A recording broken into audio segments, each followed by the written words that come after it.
kok aja gitu. Nah, aku ingin begini, begitu. Banyak begini. Makomat yang disampaikan di sini, posisi yang disampaikan di sini ada dua. Ada berapa? Dua. Satu adalah makom asbab. Makom Asbab. Dua, makom tajrid. Makom Tajrid. Apa itu makom asbab? Makom asbab itu segala sesuatu butuh sebab. Walikulli syai'in sabab. Segala sesuatu itu ada sebabnya. Jadi bisa makan kalau nyari makan. Maka kalau mau makan cari penyebab supaya bisa. Oh, makan itu harus nanam dulu ya nanam. Oh, sekarang kalau nanam susah harus beli ya kerja, cari uang. Untuk dapat makan enak harus bekerja susah dulu. Itu namanya makom. Yang kedua adalah makom tajrid. Makom tajrid bukan tidak bekerja, tahu-tahu datang itu mau ngelamun karena. Makom tajrid adalah orang yang sudah pernah lelah berupaya habis-habisan, lalu Allah berikan kemudahan. Jadi tajrid itu bukan tanpa upaya, tapi tajrid itu orang yang sudah cukup dalam berupaya. Lalu Allah berikan kemudahan. Dulu mau makan harus ngojek dulu, susah dulu. Sekarang karena dulu capek, sekarang stroke.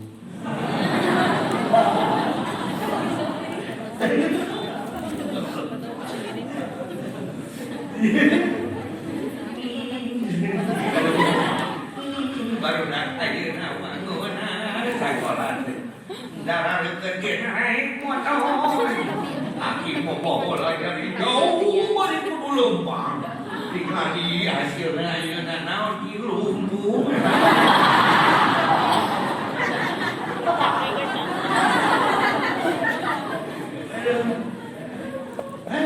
istilah mulai deh sampai edana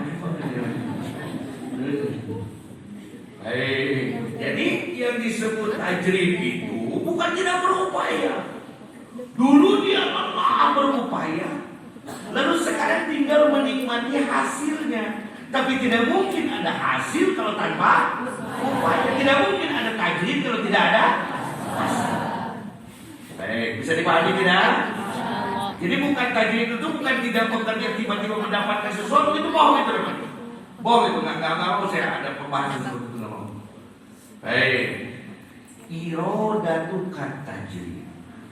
Semangat yang kita miliki pengen cepat makom tajrid dalam arti berhasil. Kita punya keinginan untuk tajrid, ma'iqamatillahi padahal walhal tudilul muqarrana wal haqayyidun anilha ma'iyah. Padahal Allah sedang menempatkanmu iyyaka fil asbabi di makom asbab. Posisi kita masih asbab tapi pengen cepat-cepat. Kalau menurut pemahaman biasa orang awam wajar. Wajar, lamun ojek yang buru-buru jadi bos wajar kan? Wajar lamun gawe yang buru-buru jadi pimpinan wajar kan? Tapi dalam pemahaman tasawuf ini kurang aja. Bangga, Mak, ayo kita pangkatnya nama? Brigadir hidup, brigadir. Pangkat brigadir ngalamun. Saya buru-buru jadi jenderal. Cok di kalangan polisi brigadir yang gancang jadi jenderal disebut pajak atau wajar? Enggak wajar. Jadi makom asbab hayang buru-buru tajrid. Entah dianggap wajar. Sama lamun dianggap wajar, sama aja ngatur Allah. Ngegini, saya nanti mau di mana? Gila apa gila? Ngegini, kau masih gini? Kan asok kayak oke, dan kau masih gini. Ini mah kapasi gitu. Kapasi gitu Sulistyo Prabowo berapa Kapolri Pak? Kapan saya jadi jenderal? Paling dicabak tangannya. Saya mau digadiin. Nah, pengen cepet-cepet makom tajrid tinggal dulu. Gak usah panas-panasan lagi. Itu tandanya syahwat, godaan, hembusan al-khafiyah yang sangat lembut. Sangat lembut itu jadi siga salah, padahal salah. Pengen cepat-cepat makom tajrid, padahal kita masih makom asbab. Itu adalah syahwat yang sangat lembut. Wah, itu lebih memaknai syahwat itu bukan hasrat. Syahwat itu kalau menurut gua malas. Eta sifat malas anu lembut. Kedul malas. Jadi munggah we sebenarnya lahir buru-buru ngeuna. Itu sifat malas. Sifat malas. Wa iradatu kal kasbah. Gimana ya teh? Geus digeta. Pengen balik lagi ke makom asbab. Sudah jadi kiai, pengen nyalonin jadi dewan. Sudah jadi kiai, pengen nyalonin jadi bupati. Sudah di makom yang baik, pengen lagi makom yang masih harus susah. Wa iradatu kal asbab. Ma'ani qomatilah, padahal Allah sudah menempatkan iya ka dirimu fit tajrid di makom tajrid. Ieu mah geus tajrid hayang balik di karena asbab. Wah. Mun ngeunakeunnya lamun maju. Padahal mereka itu geus punya sawah ribuan hektar. Jelema geus loba martuan hayang maju deui. Itu inhitotun anil himmatil aliyah, sedang terjun bebas dari semangat yang tinggi atau orang kehilangan semangat. Jadi makom tajrid itu tetap harus menjaga semangat. Bukan orang yang sudah tajrid itu kehilangan semangat. Karena kalau orang tajrid kehilangan semangat, dia seperti balik lagi ke makom asbab. Jadi ada dua makom di sini kita diperlihatkan. Kan tadi semangat yang tinggi, lalu diperlihatkan, oh kamu sedang berada di makom asbab. Etape selanjutnya adalah makom tajrid. Kadang-kadang yang di asbab pengen cepet-cepet ke tajrid, atau yang di tajrid pengen balik lagi ke asbab. Yang di asbab pengen ke tajrid itu namanya syahwat yang lembut. Di tajrid kehilangan, sudah di tajrid kehilangan semangat. Itu namanya inhitotun anil himmatil aliyah. Apa substansinya di sini? Intisari dari hikmah ini adalah kerja keras. Kerja laki-laki itu kan harus kerja keras. Kalau laki-laki kalau nggak keras itu bisa bekerja. Artinya dari ada kerja. Kerja. Kalimat intinya adalah al-asbab. Arti asbab di sini maksudnya adalah kerja keras untuk mencapai tujuan. Makom tajrid adalah menjaga posisi setelah sang mencapai tujuan. Masalah. Banyak orang yang malas tetapi berkedok iman dalam hal duniawi maupun ukhrawi. Ketika ditanya mengapa hidup Anda belum sejahtera, ia menjawab, nasib saya yang sudah seperti ini. padahal dia belum tahu hakikat catatan di Lauhul Mahfuz. Di satu pihak menerima apa adanya itu penting, tetapi bila tidak dibarengi dengan semangat maju, ia tidak akan menjadi orang yang maju. Atau di bidang makrifat dan ibadah, ketika ditanya kenapa makrifatmu dan ibadahmu cuma seperti itu, ia menjawab, takdir saya cuma seperti ini. Sama dengan tadi, padahal ia tidak tahu hakikat takdir pada catatan Lauhul Mahfuz. Ia tidak paham. Dia sedang berada di maqam asbab, kerja keras sebagai upaya mencapai tujuan, atau dia di maqam tajrid, yakni dia sudah ditanggung penuh rizki atau maqam makrifatnya oleh Allah. Banyak orang yang malas. Ini di antara sifat orang Indonesia. Wak mengatakannya bomas. Apa? Bodoh, malas, sombong. Apa? Bodoh sebenarnya bodoh. Tapi bung disebut malas, tapi sebenarnya kita malas. Tapi nggak mau disebut sombong dia itu sebenarnya. Tapi selalu merasa paling awal itulah Indonesia. Bukti namanya ojek. Enggak gila ojek. Saya waktu di Nyalampet dulu pengen ngerokok ojek. Kalian dia menang tarikan 3.000 kudu tinggi Samsul. Dengan ayah penumpang ini rasa kurang aing boleh buat. Bodoh, malas kudu Samsul balik ngejek karena 30.000 tadi geus edek atuh. Allah, itulah Indonesia. Biarkan atau berubah? Banyak orang yang malas. Siapa yang banyak malas? Tapi berkedok iman. Dalam hal duniawi maupun ukhrawi. Ketika ditanya, kunaon kang hidup teh kieu menuju ke susah. Dia menjawab, kumaha udah nasi abi. Kalau ditanya kan nasinya kan isi pahit atau isi mapon. Oke, apa nasi teh? Aya nasibun, nasibun yang memberi bagian Allah.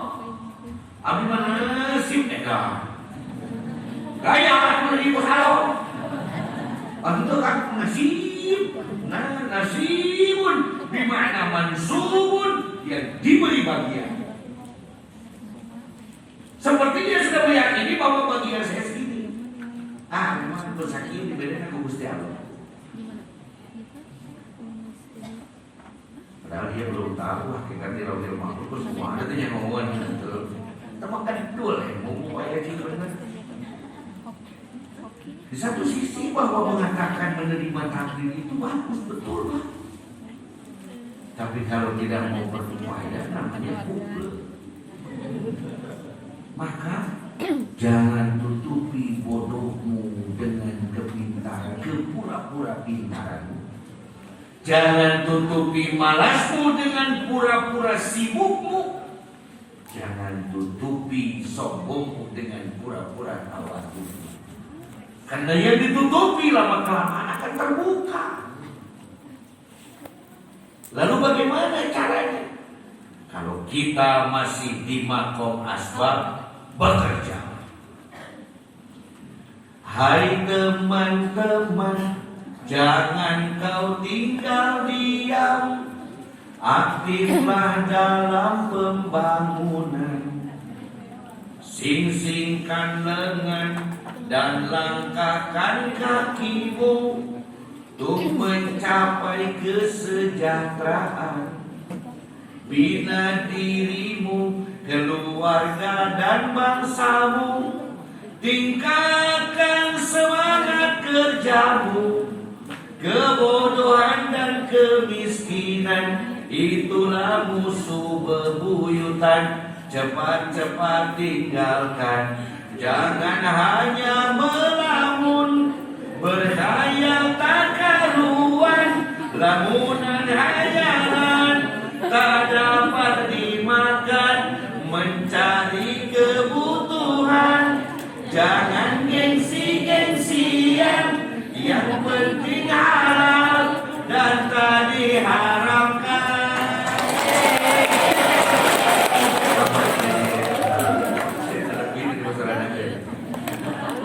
Nyanyi naon teh bang asa teu payu lagu teh ini lagu ciptaan Pangarsawa. Dulu ini namanya lagu pembangunan. Dalam arti ayo berjuang. Hadirin saudara, mohon maaf ini mau nanya. Boleh? Pesantren Al-Zaitun ini gede enggak? Gagah tuh. Gagah juga deh. Dapat mana tuh enggak? Gagah. Kalau mau bentiman ketika di Lampuna, untuk ketika sesampaian siapa tuh? Ngapain aja lo? Kalau segala kapan salah aja lo yang salah. Gagah. Luas tuh. Kompleks ini sampai belakang ini ada 6 hektar. Seluruh pesantren ini seluruhnya 11 hektar. Apakah ini asalnya senilai gini? Tidak. Tahun 80 Puak menikah dengan Umi. Puak anak Abang Ijai O'ok Midada santri Pakuaran, putranya bapaknya teh putri dan putra dari Ibu Hajah Halimah, seorang keturunan syarifah yang mulia. Lalu menikah bertemu, tapi O'ok Midada ini karena zaman dahulu setiap kiai di sini dibunuh. Sudah hampir 6 kiai di sini yang dipenggal kepalanya, maka O'ok Midada tidak keluar menjadi seorang kiai, tapi menjadi tukang kuli bangunan. Lama kelamaan dia punya anak buah banyak, jadilah pemborong kontraktor yang disewa oleh Mr. Smith dari Belanda untuk membuat hotel Syahid di Indonesia. Jadi seluruh hotel Syahid di Jakarta, di Surabaya, di mana-mana itu yang bangun adalah kakek kami. Tetapi dia bawa orang yang kerja, belajar kerja. Pokoknya mah Belanda, Jepang, eleh ku bagian. Kalau salah digabungan. Sampai kalau batanya nyekong seletik, itu batanya diambil, dipukulkan di kepalanya sampai berdarah. Bagian. Awak terletik, ekreng, sekarang berpus. Iya lagi kira-kira.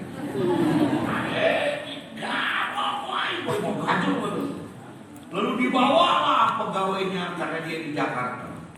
Siang bekerja, malam ngaji. Karena di sini kan bikin pesantren nggak bisa. Kiai ini dibunuh. Jadi ngaji nanti itu. Punya anak 12. Saudara kan? Mau kabeh hirup tiru. Sehingga kalau bapak-bapak ziarah ke makam Pangarsawa, di dekat ujung pojoknya itu ada kotak gede. Di makam sawah padang-padang tinggi anak. Nah, itu kata Pangarsawa namanya taman kanak-kanak. Karena bayi-bayi dulu yang wafat itu dikuburkan semua di sana. Nu hirup tiru. Panggedena ngarana Endang Hidayat.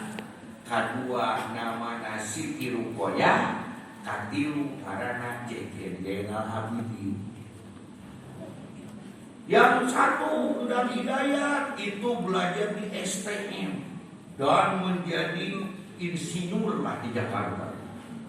Yang kedua Siti Rukoyah itu belajar di kuliner, STM masak, kenal kata boga.